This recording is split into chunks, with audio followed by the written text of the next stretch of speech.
যে যারা এসেছে তারা কি নিউ ইয়র্কের ট্যাক্সি ড্রাইভার নাকি সে আসলে নিউ ইয়র্কের একজন ইনভেস্টার। অল ইন অল এই 4 দিনের এগেন আমি এই জন্য বলছি যে কোয়ান্টিটেটিভটাতে কাইন্ডলি হ্যাং আপ হয়ে যাবেন না। হ্যাঁ, আমরা 1.5 কোটি টাকা খরচ করেছি মাত্র, হ্যাঁ মাত্র 5 কোটি টাকা লেগেছে এবং হ্যাঁ তাতে 3100 কোটি টাকা ইনভেস্টমেন্ট হয়েছে, but that was not the idea.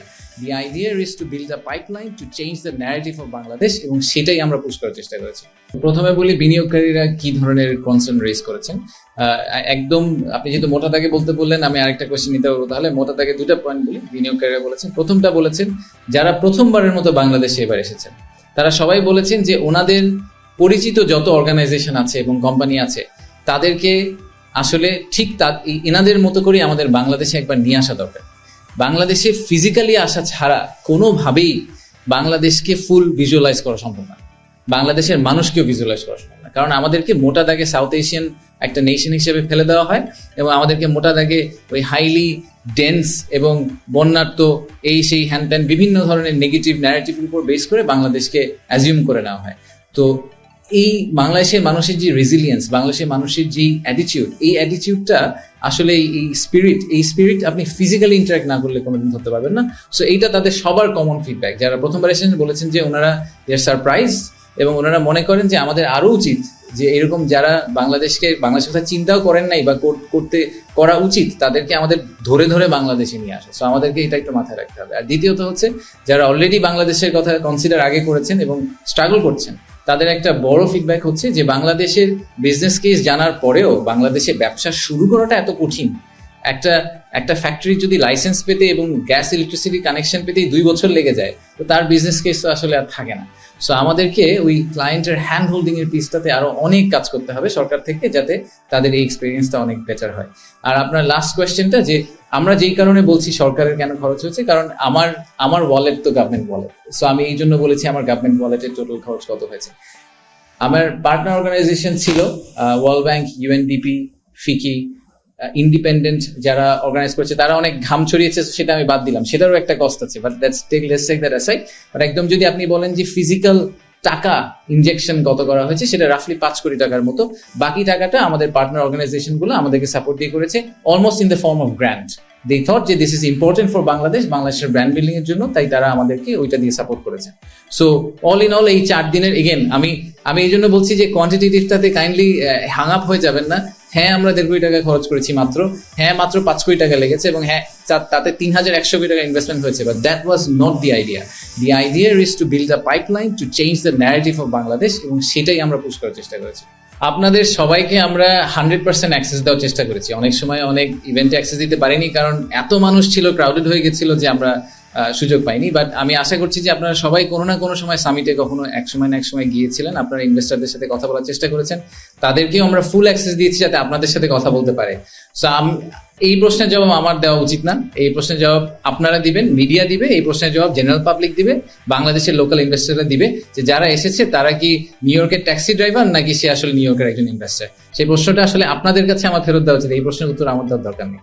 আমি খুব একদম ফাউন্ডেশনাল পয়েন্ট থেকে শুরু করি। আমরা যখন সামিটের রেজিস্ট্রেশন নিয়েছি তখন আমরা ক্যাটাগরিক্যালি তাদের ইমেল অ্যাড্রেস, কন্ট্যাক্ট নাম্বার, প্রত্যেকটা জিনিস খুব ডিলিজেন্টলি নিয়েছি, ইচ্ছা করে নিয়েছি, কারণ আমাদের মেইন টার্গেট ছিল যে ওনারা আসুক আর না আসুক, ওনারা যেহেতু রেজিস্ট্রেশন করেছেন তার মানে ওনারা আগ্রহ দেখিয়েছেন। সো ওনাদেরকে আমরা এরপর থেকে একটা কনস্ট্যান্ট কন্ট্যাক্টের মধ্যে রাখার চেষ্টা করবো। তা আমরা এই সামিট শেষ হয়েছে, আমরা এখন ওনাদেরকে একটা থ্যাংক ইউ মেইল পাঠাবো আসার জন্য। তারপরে আমরা বলবো যে আপনাদের সাথে আমাদের এই মানুষের কথা হয়েছিল, এই ফিডব্যাক ছিল, তো আপনারা এরপরে আপনাদের ফার্দার কোনো কোয়েশ্চেন আছে কিনা। তারপরে অন আ পিরিয়ডিক বেসিস আমরা ওনাদের কাছে আবার ফিরে যেতে থাকবো যে আপনার কি আর কোনো ফার্দার ডিসিশন হলো কিনা, আপনি কি আরেকবার ভিজিট করতে চান কিনা। এই business development is a science, এবং business development as a science corporate ওয়ার্ল্ডে খুব কমনলি এক্সারসাইজ করা হয়, ব্যাংকিং সেক্টরে এক্সারসাইজ করা হয়, বিভিন্ন সেক্টরে এক্সারসাইজ করা হয়। So it's not a rocket science, it's a very simple structured approach. সেই স্ট্রাকচার্ড অ্যাপ্রোচের ভিতর দিয়ে আমরা এই পাইপলাইনটাকে নেওয়ার চেষ্টা করবো। Maybe we will succeed, maybe we will not, but we will try our best যে 100 জন ইনভেস্টরের মধ্যে থেকে যদি 10 জনকে আমরা কনভার্ট করতে পারি। আমরা সেই এক টপিকে আমাদের এটা ফেরত যাওয়া উচিত না, আমরা ফেরত যাই যে এই ফুল সামিটে যারা প্রথমবার আসলেন তাদের মধ্যে যদি একটা $100 মিলিয়ন ইনভেস্টমেন্ট হয়, দ্যাট উইল বি 1000 কোটি টাকা, 1200 কোটি টাকা ইনভেস্টমেন্ট। একটা 1200 কোটি টাকা ইনভেস্টমেন্ট হয় আমাদের আর পার্টনারদের 3.5, টোটাল 5 কোটি টাকার খরচে। That should be a big success for this summit. So I am not worried about the success of the summit from a quantitative point of view. সেটা less important. যেটা important হচ্ছে যে ইনভেস্টরদেরকে আমাদের রাইট এক্সপিরিয়েন্স দেওয়া, যাতে investor invest করুক আর না করুক, বাংলাদেশ নিয়ে দুইটা ভালো কথা বলে, খারাপ কথা না বলে। We want to make Bangladesh a regional production powerhouse. সেটা করার জন্য যেটা মাস্ট সেটা হচ্ছে পোর্ট কানেক্টিভিটি। পোর্ট কানেক্টিভিটি বলতে আমরা বুঝি যে চিটাগংয়ে আমাদের যে কয়টা পোর্ট, একটা চিটাগংয়ের এই মুহূর্তে একটা বড় পোর্ট হচ্ছে চিটাগং পোর্ট, যেটা মেইন পোর্ট যেটাকে আমরা বলি। এর সাথে লালদিয়া, পিসিটি, এরকম বেশ কয়েকটা নদীর উপরে পোর্ট আছে, কিন্তু এগুলা কিন্তু সব নদীর পোর্ট। বাংলাদেশে কোনো সামুদ্রিক পোর্ট নেই। So let's start with that.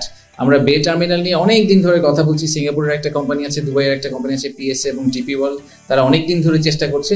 But আমাদের টার্গেট হচ্ছে যে এই সেপ্টেম্বর অক্টোবর মাসের মধ্যে আমরা বে টার্মিনাল ইস্যুটা রিজলভ করে আমরা একটা সিগনিফিক্যান্ট মাইলস্টোন ক্রস করবো, নাম্বার 1। নাম্বার 2 হচ্ছে যে মাতারবাড়িতে যে ডিপ সি পোর্ট আছে সেটার আশেপাশে একটা ফ্রি ট্রেড জোন নিয়ে আপনারা দেখেছেন যে এবার ডিপি ওয়ার্ল্ডের চেয়ারম্যান এসেছিল, সেটা নিয়ে আমরা কথা বলার চেষ্টা করছি, যাতে বাংলাদেশ ইসেনশিয়ালি বিকামস দুবাই আর সিঙ্গাপুর থেকে আমাদের ডিস্টেন্সটা রাফলি 2 ঘন্টার মতো, রাইট? সো আমরাও কিন্তু technically we can also become another Dubai আর সিঙ্গাপুর, যেখানে আমরা একটা ফ্রি ট্রেড জোনের মতো করে অপারেট করবো। এবং আমাদের একটা ভার্টিক্যাল কানেক্টিভিটিও আছে, নেপাল, ভুটান, 7 সিস্টার্স এবং তার দিকে উপরে চায়না।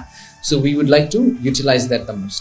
সো এইটা একটা বড় ডিসকাশন পয়েন্ট ছিল আমাদের জন্য, যে পোর্ট এবং এয়ারপোর্ট যেগুলোর দ্বারা আমাদের ওভারঅল কানেক্টিভিটিটা ইমপ্রুভ করবে, সেটা আমরা কিভাবে হ্যান্ডেল করছি এবং কত দ্রুত আমরা এই জিনিসগুলার, এই প্রজেক্টগুলোকে এমন একটা পর্যায়ে নিয়ে যেতে পারবো যেটাতে এটা ইটস ফুললি ফাংশনাল। আচ্ছা, দ্বিতীয় হচ্ছে যে বিডার ক্ষেত্রে কয়েকটা ইন্টারেস্টিং টপিক নিয়ে কথা হয়েছে। একটা হচ্ছে যে এফডিআই তে আমরা প্রণোদনা দিতে পারি কিনা, এটা নিয়ে আমরা একটা ডিসকাশন করেছি। যে ধরেন বাংলাদেশি একজন প্রবাসী, নন রেসিডেন্ট বাংলাদেশি, যিনি চায়নায় থাকেন, উনি চাইনিজ ভাষা জানেন, উনার যেই চাইনিজ কোম্পানি আবার স্পেসের অ্যাক্সেস আছে, এটা বিডার কখনো হবে না, বাংলাদেশের কোনো মানুষের কখনো হবে না। তো উনি যদি একটা $100 মিলিয়ন ইনভেস্টমেন্ট নিয়ে আসেন, তো আমরা তো বাংলাদেশের রেমিটেন্স পাঠালে 2.5% করে ক্যাশব্যাক দিই। তো একটা ভদ্রলোক যদি $100 মিলিয়ন ইনভেস্টমেন্ট নিয়ে আসেন, তাকে আমরা কেন একটা পার্সেন্টেজ কনসালটেন্সি ফি হিসেবে দিতে পারি না বা প্রণোদনা হিসেবে দিতে পারি না? সো আমরা এরকম একটা মডেল নিয়ে কাজ করছি, যাতে যে কোনো বাংলাদেশি ইন্ডিভিজুয়াল যদি বিদেশ থেকে ইনভেস্টমেন্ট নিয়ে আসেন, নিজে স্বপ্রণোদিত হয়ে এবং ওটাতে উনি ফুল প্রসেসে পার্টিসিপেট করেন, তাহলে ওনাকে কিভাবে আমরা এক ধরনের এই ঠিক রেমিটেন্সের মতো সাম ফর্ম অফ রিওয়ার্ড আমরা পুশ করতে পারি। আরেকটা জিনিস নিয়ে কথা হয়েছে, যেটা শফিক ভাই বললেন, যে অর্গানাইজেশনগুলোকে কিভাবে আমরা একসাথে করে নিয়ে আসতে পারি, সেটা আমরা চেষ্টা করছি। এটা নিয়ে আগামী সপ্তাহের মধ্যে একটা হাই পাওয়ার্ড কমিটিকে একটা ফাইনাল ভিউ দিতে হবে, যে ওটার চেহারাটা কিরকম হবে, এবং সেখান থেকে আমরা মুভ অন করার চেষ্টা করবো। বেজার আন্ডারে আমরা প্রায় 10টা, আপনাদেরকে আমি আগেও বলেছি যে 100টা ইকোনমিক জোন দরকার নেই, আমরা বেজার আন্ডারে 10টা ইকোনমিক জোনকে আজকে বাতিল করার ঘোষণা নিয়েছি। যে বা সেগুলোর মধ্যে সোনাদিয়া আছে, যেটার কথা আপনারা অনেক শুনেছেন, সুন্দরবনে একটা আছে, অ্যাপারেন্টলি ইকো ট্যুরিজম পার্ক হওয়ার কথা ছিল। সো এরকম বেশ কয়েকটা 10টা টোটাল ইকোনমিক জোনকে আমরা we are cancelling the licence for the economic zone, because we don't think it's necessary. যে কটা আছে সেগুলোকে ঠিকভাবে করতে হবে। আর এই সাথে আরেকটা জিনিস নিয়ে আমরা কথা বলেছি, সেটা হচ্ছে যে ভবিষ্যতে যখন ইকোনমিক জোন ডিটারমিন করা হবে, তো সেই ইকোনমিক জোন ডিটারমিন করার যে প্রসেসটা, এটা প্রচন্ড সাবজেক্টিভ এই মুহূর্তে। এবং বেজা ইউনিল্যাটারালি অনেক সময় ইকোনমিক জোন ডিক্লেয়ার করে ফেলতে পারে প্রধান উপদেষ্টার কার্যালয় বা প্রধানমন্ত্রীর কার্যালয়ের সাপোর্টে। বাট আমরা যেটা মনে করি যে এটা করলে যেটা সমস্যাটা হয়, সেটা হচ্ছে যে ইকোনমিক জোন ডিক্লেয়ার করার পরে যখন গ্যাস, পানি এবং মিনিস্ট্রি অফ এনভায়রনমেন্টের কাছ থেকে এনভায়রনমেন্ট পারমিট নিতে যায়, ওই পারমিশনগুলো আর পাওয়া যায় না এবং তাদের থেকে ওই বাইনগুলো থাকে না। তো আমরা বলতে চাচ্ছি যে ইকোনমিক জোন ডিক্লারেশন প্রসেসের ভিতরে একটা ইন্টার মিনিস্ট্রিয়াল কনসালটেশন হওয়া উচিত এবং অন্যান্য মিনিস্ট্রির বাইন থাকা উচিত, এবং তাদেরকেও একসেপ্ট এবং কমিট করতে হবে যে হ্যাঁ, আমি যদি এই ফেনীতে একটা ইকোনমিক জোন করি, তাহলে ফেনীর ওই ইকোনমিক জোনে গ্যাস দেওয়ার দায়িত্ব এনার্জি মিনিস্ট্রির, এনভায়রনমেন্ট ক্লিয়ারেন্স দেওয়ার দায়িত্ব মিনিস্ট্রি অফ এনভায়রনমেন্টের। এরকম প্রত্যেকে ফুল কমিটমেন্ট নিয়ে তারপরে আমরা ইকোনমিক জোন ডিক্লেয়ার করব, তার আগে আমরা ডিক্লেয়ার করব না। কারণ সেটা করার পরে এই যে আমরা বছরের পর বছর ধরে ঝুলে থাকি, আমরা ইনভেস্টরদেরকে অ্যাক্সেসটা দিতে পারি না। সো এগুলো হচ্ছে সাম অফ দ্য কি ডিসিশনস মেড।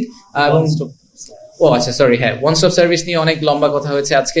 আমরা এই ওয়ান স্টপ সার্ভিস নিয়ে অনেকদিন ধরে ঘুরপাক খাচ্ছি।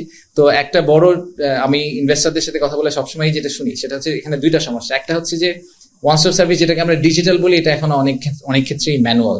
তাদেরকে ম্যানুয়ালি বিভিন্ন জায়গায় গিয়ে কাজ করতে হয়। তো প্রধান উপদেষ্টা একটা নির্দেশনা দিয়েছেন যে কোনো সার্ভিস যেটা ম্যানুয়াল বা তার পাশাপাশি ডিজিটাল সার্ভিসও